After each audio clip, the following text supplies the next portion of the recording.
ขายน้ำยังเนาะชื่อน้ำแน่เจ้ากาแฟเป็นปลาไม่ใส่ละชื่อน้ำแน่แล้วเจ้าจับไปน้ำนี่เจ้าจับไปเอาพูดเนาะเจ้าจะนึกว่าของเจ้าเนาะเจ้าจับอย่างกาแฟแต่ใหม่เอาตักน้ำใส่แม่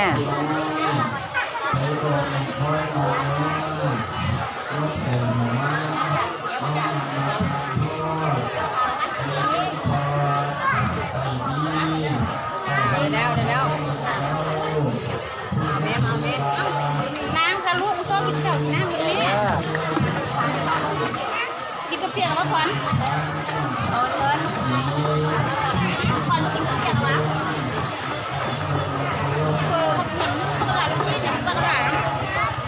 ชอบไหมคุณนั่นเด้ออะไรแม่ออก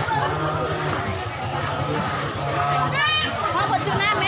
แม่ก็ซื้อว่ะนั่นเด้ออันนี้นักการมาเดินตกแม่ได้ละต้นได้ผู้ใดขาย90 บาทเด็กคนนี้ไปหาคนเป็น90 บาทเดียวแต่ในนี่บุรีที่ตลาดน้อยไปหาคนป่วยคนเป็น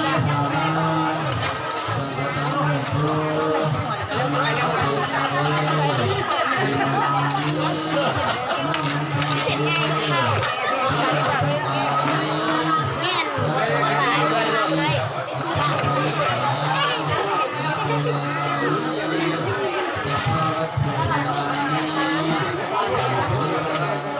นี่ก็แม่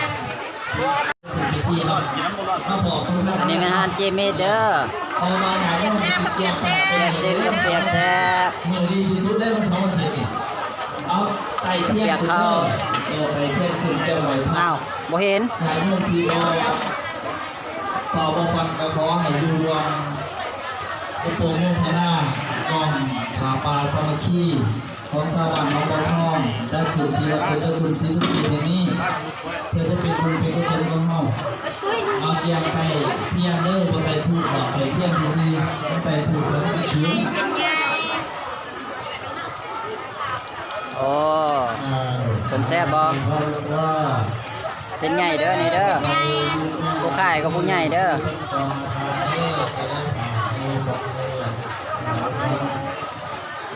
ผู้ที่หนึ่งศรัทธาครอบครัวแม่ทั้งแสนอินทวงศ์พร้อมด้วยลูกหลานได้ทั้งกองอาตาผู้ยุ่งของ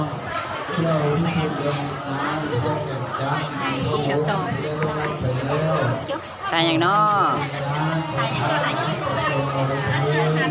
ขายหยัง ของศรัทธาครอบครัว ฮะขายน้ำชื่อน้ำเชื่อแน่ แล้วก็มีคนเลยนะมีต่ำนะเราที่คุณบริการเจ้าดีเจ้าดีเจ้าน้อย ขาปะทังสมาธิญามิ โมสาวาทาเวรมณีสิกขาปะทังสมาธิยามิ สุรามีระยะมัชฌปมาทฐานาเวรมณีสิกขาจะอิโนจัตตาโลกัมมาวัคคันตินายโลโลสุขังภาลาอาวิรานาทีเขากะมาถึงที่นี่แล้วถือว่าจะเข้าสู่พิธีทางศาสนาตั้งต่อไปนะครับสุดว่ามาในโลกในกับมาในโลกศิลปะเป็นผู้สื่อสาร เดี๋ยวยังไงมาอุดหนุนบริษัทคือก่อน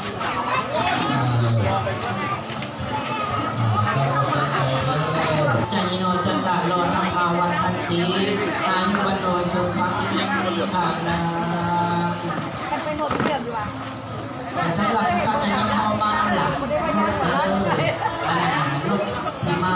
จอดเป็นห้องพิธีทางคณะกรรมการเพิ่นจะเพิ่งเชิญเพิ่นแน่ว่าอาจจะมาบอกว่าท่านหัวสุนีท่านจะยกเข้ามาหลายหลาย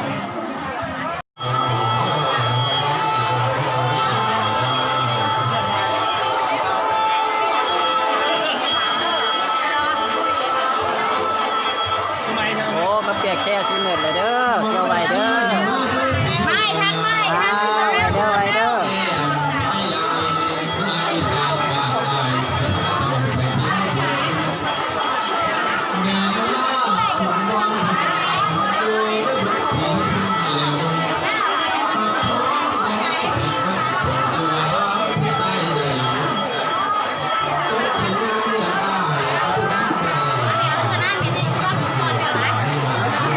หน้าเป็นจอมหน้าขาว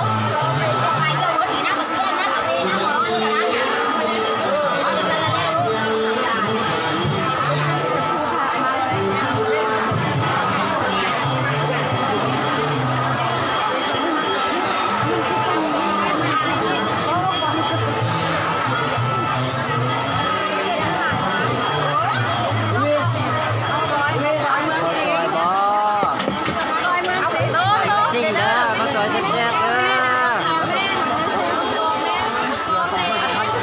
ข้าวซอยใส่น้อนี่เนาะ เฮ้ยซอย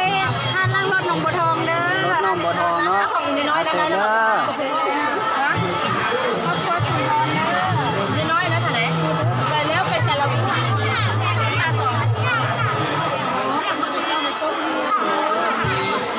ขายน้ำไหมขายน้ำไหมน้ำขายน้ำนี่ นี่เด้อน้ำจากใส่น้อนี่เนาะ น้ำไม่ได้ใส่ น้ำมาจากใส่น้อ เอาหมดแล้ว อยู่บ้านเฮานี่เนาะ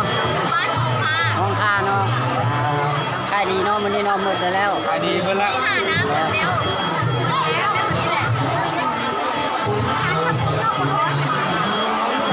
ขอบคุณมื้อแล้วแซ่บขอบคุณแซ่บ